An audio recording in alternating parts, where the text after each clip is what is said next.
Hey there, crypto enthusiasts. Welcome back to our channel, where we break down complex topics into simple, actionable steps. Today, we're tackling how to transfer USDT from one account to another in 2025.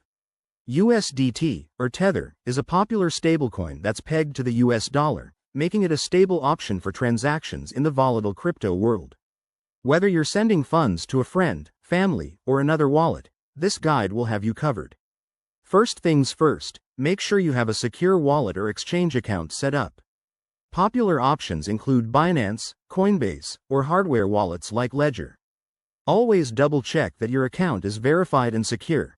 Think strong passwords and two-factor authentication. Step 1. Log into your sending account and navigate to the Withdraw or Send section.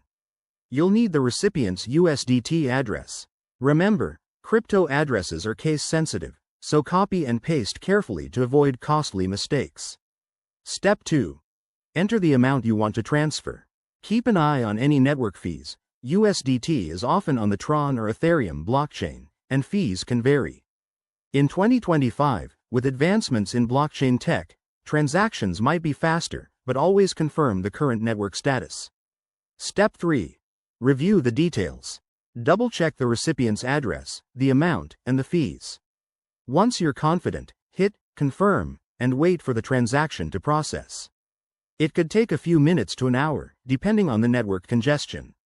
A quick word of caution. Crypto transfers are irreversible, so if something doesn't feel right, don't proceed. Also, only use trusted networks to avoid hacks. If you're new, start with a small amount to practice. And there you have it.